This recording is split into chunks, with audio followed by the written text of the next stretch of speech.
because I've got fixed points of view on different things. So when I have a point of view, as Mary will tell you, it's easily changed. Most of you don't know that about me, right? Because you think I'm pretty opinionated most of the time. That's because there's a whole heap of things God's shared with me that are God's truth, and it's his truth. So I have to be straight about it, right? But when it comes to my ideas, I'll give them up instantly if God shows me that I'm wrong. You follow me? Yeah. Yeah. Now, obviously, I'm not doing that perfectly yet in this life, but that's what I did in the first century. That's how I became one with God in the first century. I'm not doing it perfectly yet in this life, so I'm working on that, every day, as Mary knows. My first prayer is not for love. My first prayer is for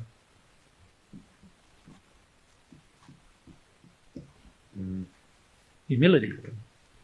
Yep. I have experienced in my life that if you're humble, God can share anything with you. The goal for me now is to get rid of AJ's arrogance and go back to Jesus' humility, right? Because that's how I learnt everything I've already learnt. Yeah. In that space, you recognise, so this is a space where you switch into humility. And in that space, you become an open receptacle to all of God's truths. Now, of course, that won't happen until you're at one with God. You'll be perfectly humble then. Up until then, you're working towards that goal. Now, there is a switch that occurs, though, and that switch is that you value your own truth not at all. So you might not be fully open to all of God's truth yet, but you need to get to a stage internally where you go, everything I know might be wrong. And you're okay emotionally with that, where you have a feeling inside of yourself that you can bear that, to bear the thought that everything you might think you know is actually in error. Right? When you get to that stage, you're able to receive truth from God easily. Okay, so we go across to Tim on this side, and we'll go across at the doorway. You keep your hand up. Yeah, keep your hand up. So on that side, if you just keep your hand up there. Good, Tim. Okay, thanks, Jesus. So would something to do then be to experiment with recognizing, using the conscience, recognizing a moment where I desire to break the law, and then challenging that in the moment, not breaking the law, even if it's just you just don't take the action, whatever comes up, and then try to recognize, I can feel the selfish motivation here, recognize the rewards that come, and then you build some faith with that. Yeah, it's similar to the question asked here, wasn't it? But it's just an extension of that. Yes, firstly, you need to determine what truth is. Now, of course, the fastest way to do that is via the conscience. But of course, unfortunately, most of humans are not sensitive to the conscience.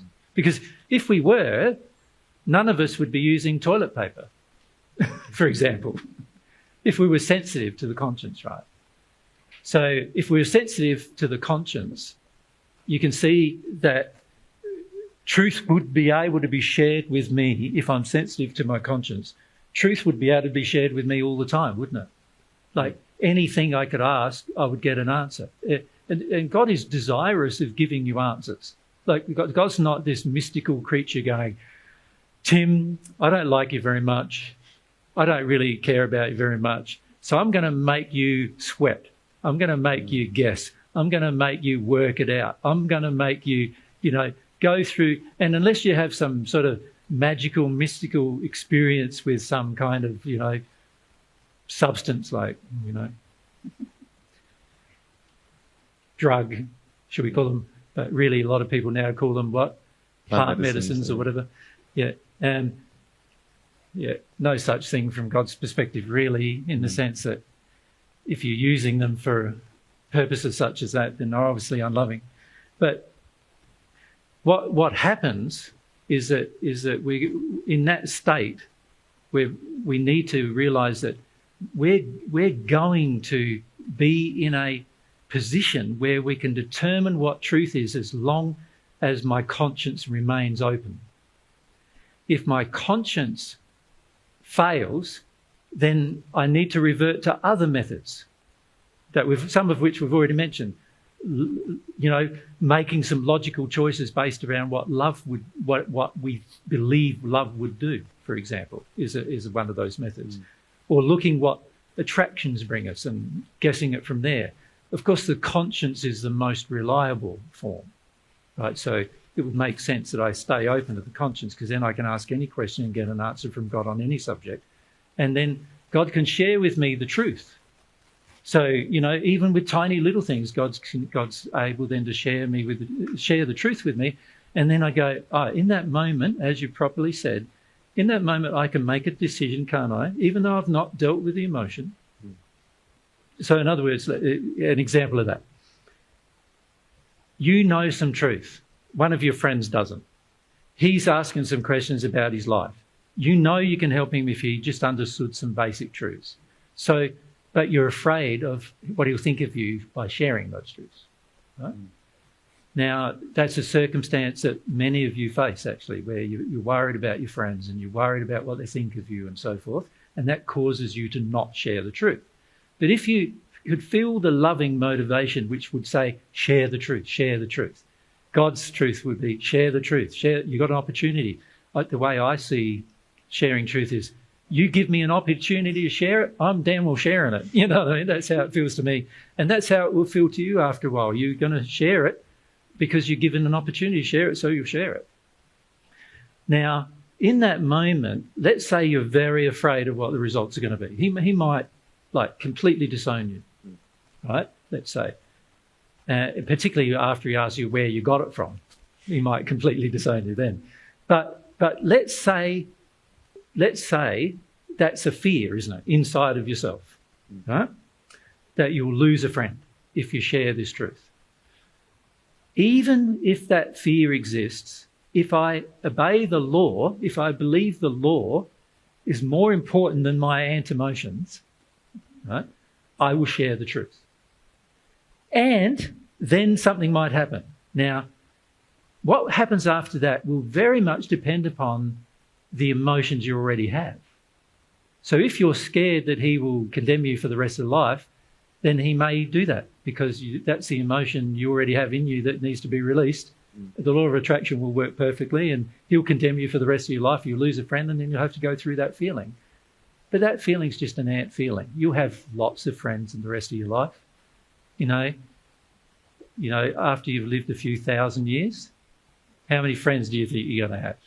Not like 5, is it? It's going to be thousands, tens of thousands, hundreds of thousands, millions potentially, and not just a few.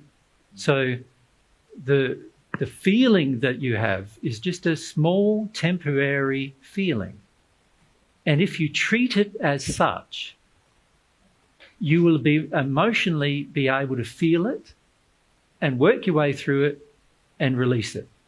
But if you treat it like your feeling is a mountain that's unbearable and will be unbearable for the rest of your existence, you're basically treating your feelings as mountains and God's laws as molehills. So it's sort of like, if we want to look at it from a pictorial perspective, you start treating your feelings, your sad, your bad feelings, shall we call them, you start treating them as if they are like this big, right? And then you start treating God's laws as if they're this big. Yeah. Now, if that's what's going on inside of me, can you see I'm not going to obey the law? I'm going to save my feeling. Can you see that? Yeah. So even if I have the spiritual belief, and this is a spiritual belief, by the way, it's an example of a spiritual belief. If I have the spiritual belief that my feelings are more important than God's laws, then I will always sacrifice God's laws for the sake of my feelings. Every single time. But if I have the opposite feeling, that God's laws are this side of the equation, so this is now the law, and this is my feelings in comparison to the law, this bit here is my feeling, can you see the law, obeying it, is going to be my first priority. And in the process, if I've got to feel feelings, I'll just feel them because I'm humble. I will feel them. Do you follow? Yeah. Yeah. Can I ask one question on the conscience? Can I just follow up on that? Because you mentioned about the faith building part of it. Yeah. So every time you, even like you were suggesting, intellectually choose, okay, I'm not going to engage that addiction with women, or I'm not going to, whatever, there will be a reward, and that can help your faith. But obviously, logically, the bigger reward will come when you release the emotion that drives the impetus towards the breaking of the law. Because it's the emotion that the law measures as a higher priority than the action. The action. But there will be some reward when you don't take the action. But so often, pay attention to that. Yeah, pay attention to the reward, because often what happens is people change their action, but then obviously the emotion, the ant-emotion gets triggered, but we think, oh my gosh, it's a molehill. Or a mountain. Sorry. I don't think you think, oh, your gosh, it's a molehill. There was no reward. Oh my gosh, it's a tiny thing. No. Oh my gosh, punished? it's bigger than everything. Yeah. And then we don't notice the reward because we get all self-involved in trying to manage the emotion, which is why Jay's pointing out, the importance of the humility in the process. So, but it's great to do experiments with this kind of thing, because you go, oh yeah, that I did actually feel better, or oh, I completely missed that because I was just like angry, or Just on the conscience then, because my understanding, which might be wrong here, is that in some areas I feel like my conscience is stronger, maybe the environmental and plastic stuff, but then with the women's stuff I don't feel like it's as connected and I can't see it as clearly. Or is it blanket everywhere, or is there certain areas that your conscience has more strength you can feel from? The answer to your question, Tim, is an interesting... Or is it a choice that I'm not wanting to? Well, no, there's an interesting thing, is that you get to the stage where you value God's opinion over your own on everything. So at the moment, you only value God's opinion when it's in harmony with yours. Yeah. Do you follow me? Yeah. And this is the trouble that most of us have, is that we generally only value someone else's opinion when they agreed with us. You follow? Now, of course, God is going to agree with you on some things. So an example is, how you feel about the environment. Well, God agrees with you on some of those things that you have. Yeah. Of course, he disagrees with you on others, because there's not a lot of things you are positively doing to fix the environment. So he disagrees with that. Yeah. But he does agree with some of your opinions about the environment. But when it comes to the activation of your conscience, you're able to hear that because it's already in agreement with what you believe. The biggest issues you face are not those issues. Yeah, sure. Yeah? The biggest issues you face is all the things that all of God's truth, right, that Tim does not agree with. A lot of things. And I write Tim's truth in red because it's actually mostly error that he thinks is true. Now, when God's truth is in agreement with Tim's truth, the conscience works. When God's truth is in disagreement with Tim's truth, the conscience doesn't work at all. It's like it doesn't even exist. Don't hear a thing, yeah. So the conscience is not working properly. You follow me? Mm-hmm. Because what should be happening with the conscience, if it's actually working, is there's God's truth,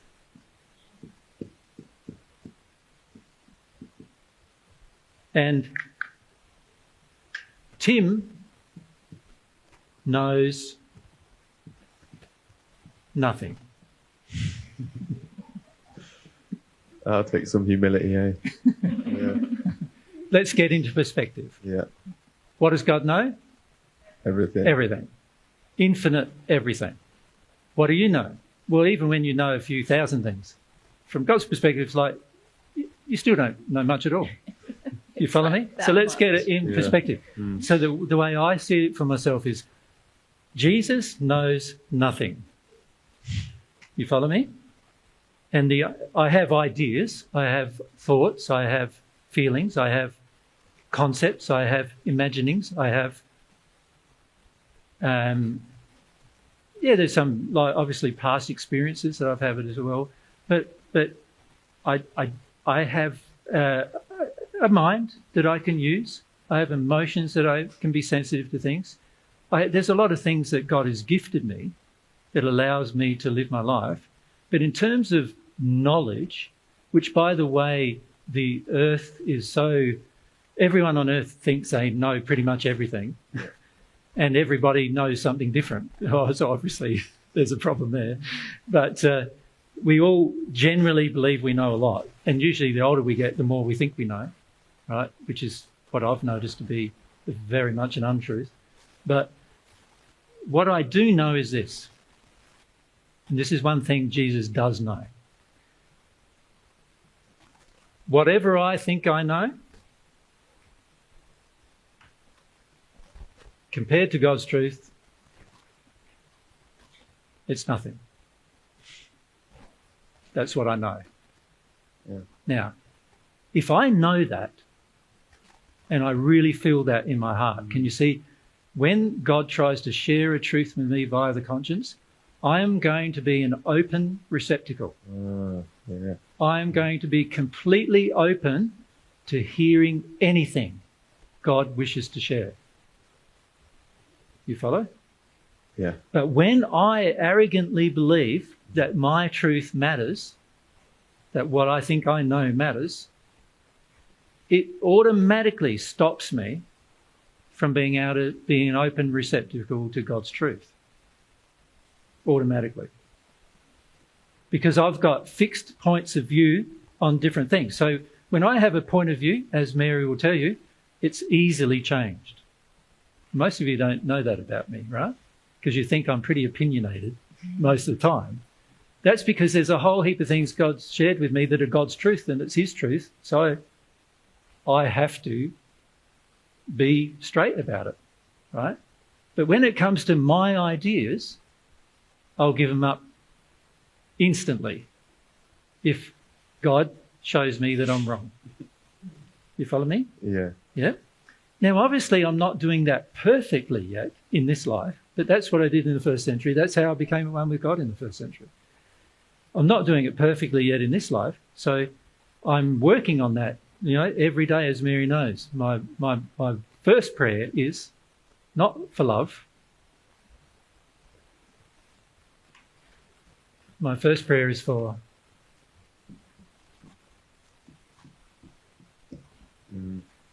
humility. Yep. I have experienced in my life that if you're humble, God can share anything with you. The goal for me now is to get rid of AJ's arrogance and go back to Jesus' humility, right? Because that's how I learnt everything I've already learnt. Yeah. In that space, you recognise, so this is a space where you switch into humility. And in that space, you become an open receptacle to all of God's truths. Now, of course, that won't happen until you're at one with God. You'll be perfectly humble then. Up until then, you're working towards that goal. Now, there is a switch that occurs, though, and that switch is that you value your own truth not at all. So you might not be fully open to all of God's truth yet, but you need to get to a stage internally where you go, everything I know might be wrong.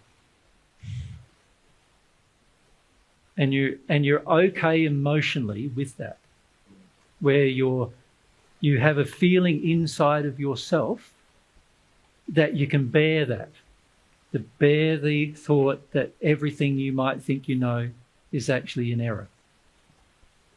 Right? when you get to that stage, you're able to receive truth from God easily. So the issue that most people face is that God's truth is not equal to their personal, what they call their personal truth, what they believe to be truth, which actually, for the most part, is error, right? And the big issue that we face is that when those two things are not equal, we cannot hear our conscience. And that's why most people don't hear the conscience. Make sense? Yeah, 100%. Yeah. Could I? On the chin? Oh, Jim, go. I want to ask, when you're not very strong in knowing God's laws and truths, well, when I'm you not hear hearing about clearly again. Can you just go up closer with your mic? Yep. And speak a bit more loudly for me. Thank you. Okay. When you are not very strong in recognizing God's truth yet Yep. and God's laws, how do you recognize which one part is a correction and penalty, and which one part is just other people don't wanting, to go along, not go along, but basically they just want to stay where they are and just like trying to pull you back. Yeah. So in other words, a lot of you face this problem, don't you? That when you try to or attempt to obey the law, that people around you don't like you trying to obey the law, and then they dump on you about that. They cause your life problems in some way or another. They usually are happy with some parts and not happy with other parts, and I'm confused because some things Changed. some things, I might be wrong too, because I cannot recognize God's law yet or God's truth fully, or even half or even a little bit. Yeah. So which one parts it might be coming correction from that part too? Can it? Well, your question is interesting because I sort of feel like you're putting, in some ways, the cart before the horse, right? This is the horse, if you like. This is the thing that should lead you. This equation should lead you internally. So when we start to worry about, I'm having a disagreement now with a family member or a friend, or, they are saying that I'm wrong and I think they're wrong, and when I start to worrying about, what do I need to do to correct things if I did something wrong, and what I did actually wrong? I don't really know. And we go into all of these kind of things. It all substantially results from one or two basic problems. The first basic problem is my conscience isn't working, right? So what I would do, before I try to work out what I need to correct and what I need to repair and what I need to repent for, I need to get my conscience working so that I know what I need to repent for and correct. I need to focus my attention on getting that openness towards receiving truth from God. That's what I need to work on. That's what I need to focus my energy on. When you try to focus your energy on a relationship with a person, fixing a relationship with a person, or fixing something or a problem in your life, without first knowing whether those problems are actually real or not real from God's perspective, then you can easily make mistakes. Does that make sense to you? It does make sense, but usually it's like internal doubt. I can tell to the people, what I think without a problem, but after it comes, because if it comes the same things from different sources, I'll fix it. cannot it be that I am wrong, not Well, that's a true. majority around me? But you say that makes sense, but let me just deal with that first, right? This statement,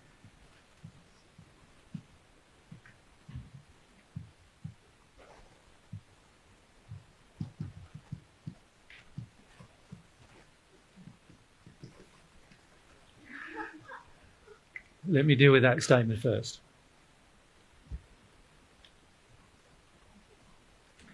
Whenever anybody says that, it means that it didn't make sense. And it's not making sense to your heart. You think it's making sense in your head, but it's not making sense in your heart.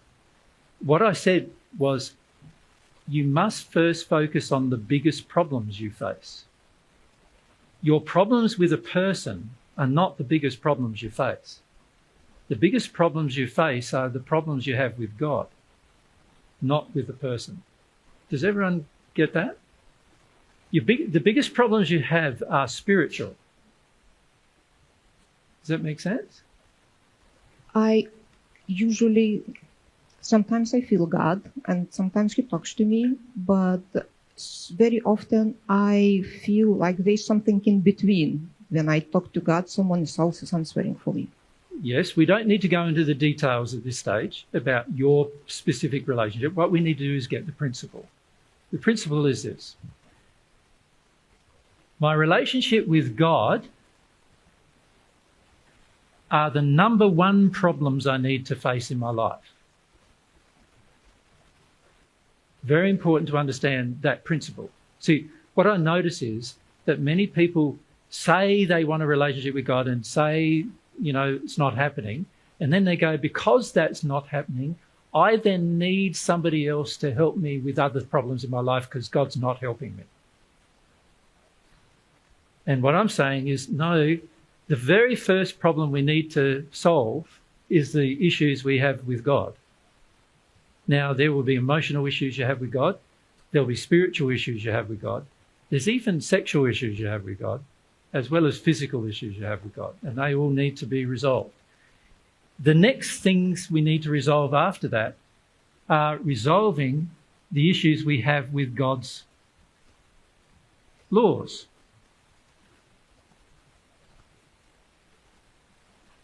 They're the next thing we need to resolve, right? So the issues we have with God are to do with the flow of truth and love from God. They're what we need to solve first. The next issues we have are how we live in or out of harmony with the law. So we want to become obedient. We want to obey the law. That's the next issues we have with God. When you start raising your personal issues, you are neglecting these two issues.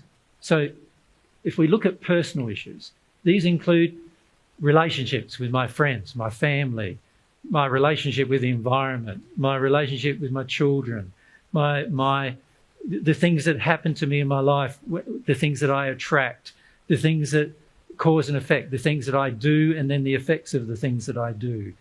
These are all things that are less important, but most of us don't think they're less important. When we ask questions, in fact, for the most part, we're thinking they're more important than these two things. So what I want to say firstly is this. These things here are far more important than any of your personal problems.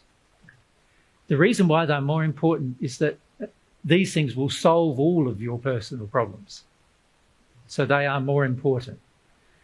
When you focus only on your personal problems first, without solving these issues, you've already got the priority wrong. As soon as you get the priority wrong, what happens is, after the priority is wrong, now your focus becomes on what is your priority. Remember we said before we drew the two hills, molehill and the mountain, and we said this is our problems, our issues, our emotions, our feelings, right?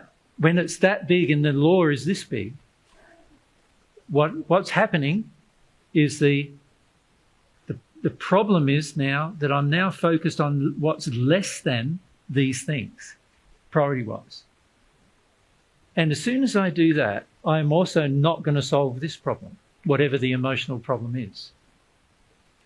And what I notice everybody doing on earth in particular is that, there's many times Mary and I are talking to, we talk to tens of thousands of people in the course of any 1 year generally. And in that process, we find that the majority of people focus on these things, their personal feelings about everything, rather than focusing on the bigger issues which will solve these personal feelings about everything. And the substance of your question is already doing that. You're already asking for a personal solution. Fundamentally, you're saying, but my conscience isn't working, so what I want is another alternative. I want you give me more information about some other thing I can do, which sort of bypasses the use of my conscience. Does that make sense to you? That's really what's being asked. And I'm going, why would you want to bypass the use of your conscience? That's the most important thing to deal with. So rather than worrying about the personal feelings, right, focus firstly on the relationship with God, relationship with God's laws internally, then you will sort out your personal feelings easy enough after that process has been completed. Right?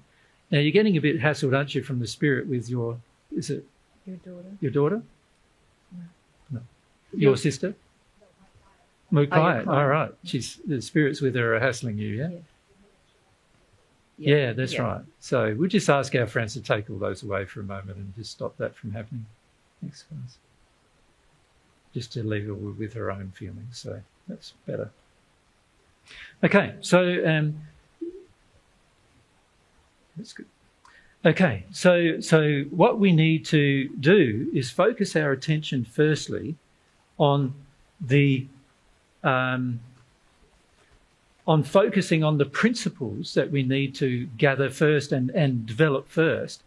Then when it comes to our personal problems, look at the resolution of those problems. Right? Or you could say it another way. If the conscience isn't working properly under all circumstances, then the thing you need to focus your attention on is getting it working. Not on bypassing it and using some other technique to find out truth. That's what needs to be focused on. That makes sense to you? It does, yeah, a lot. About emotions, there's lots of videos on your channel about how to deal with emotions. There is? Basically none about if you have a difficulty to deal with good emotions like joy, happiness, love. If that's the biggest thing to feel for you, how do you deal with that? Well, again, I would still say these are the more important issues than that. You follow me? So firstly, I'd be looking at, how do I feel about God? Am I happy with him? How do I feel about what God feels about me? Right?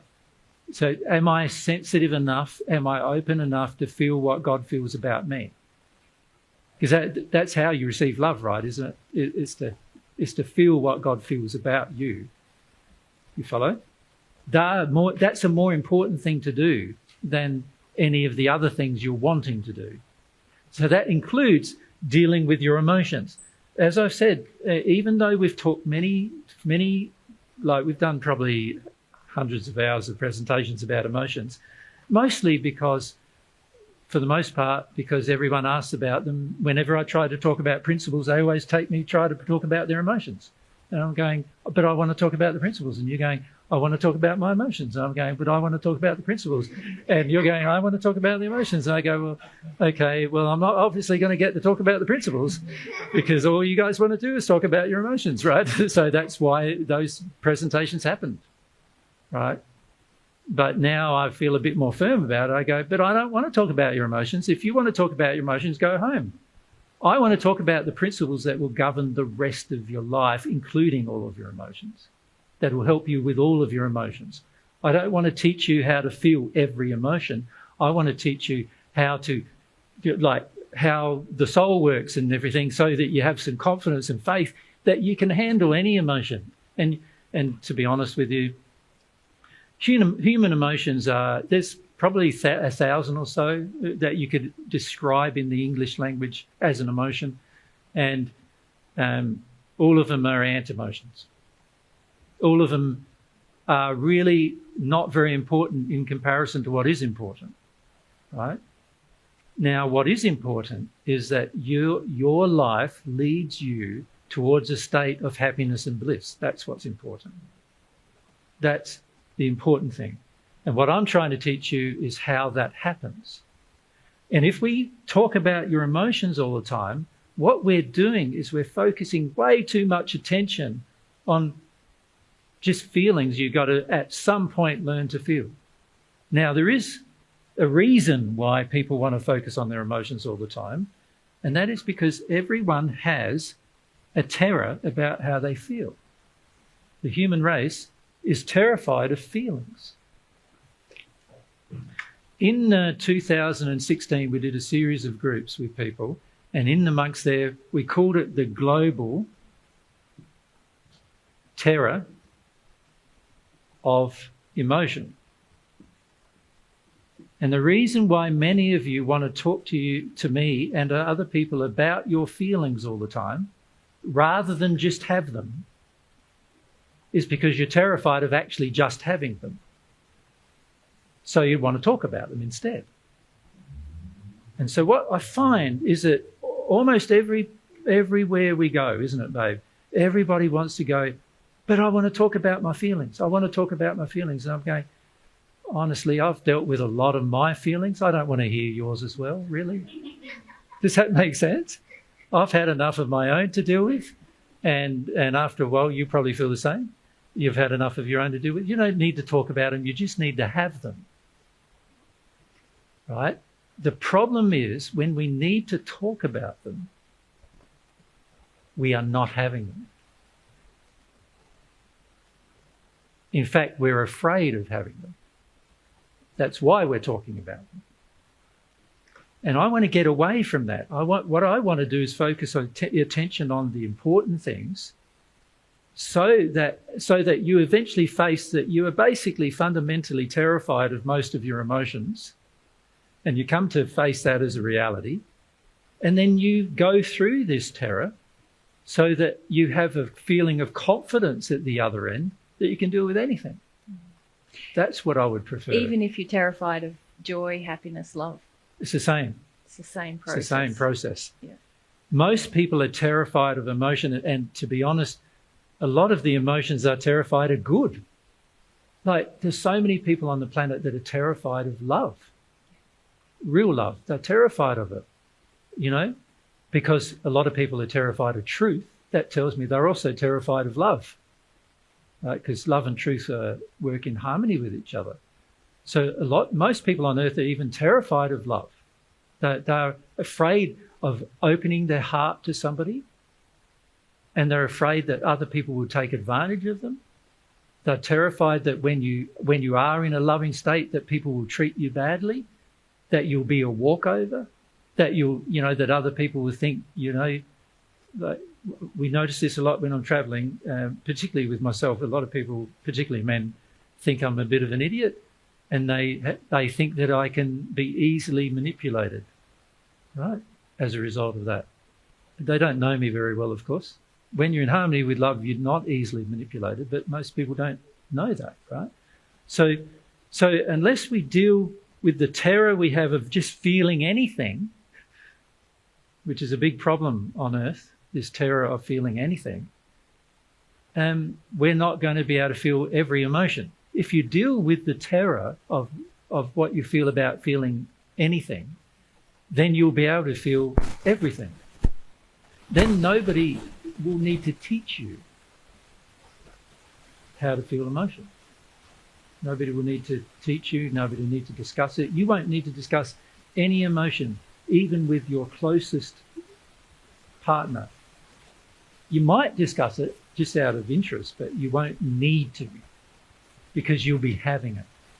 You won't need to discuss it. When you have your feelings, in fact, when you actually feel your feelings, right, and you have them, then what happens is that you're going through a personal experience, and that experience is going to lead you in a direction towards love if you if they're negative emotions, you'll let them go. That experience will let things go. And in the process of letting things go, you'll be clear of those things. And if you can do that with every feeling you have that is negative, in the end you won't end up with any negative feelings.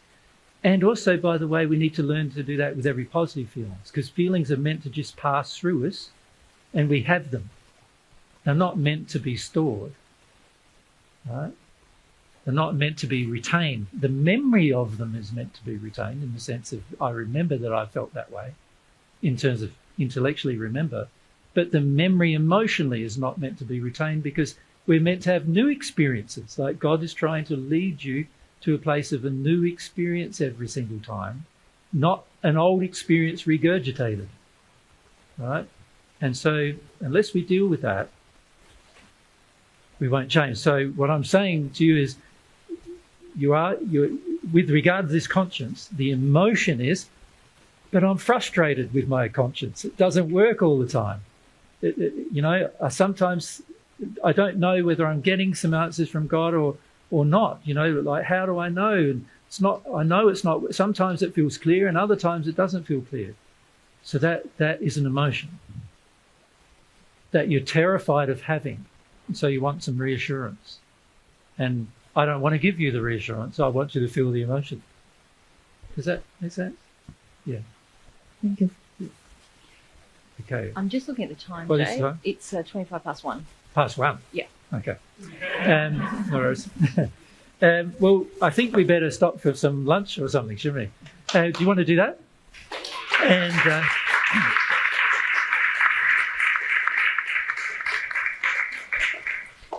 time goes fast because I'm having fun.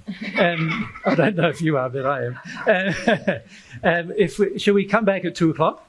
That'll give us a half an hour or so to have some lunch. Thanks. I better check the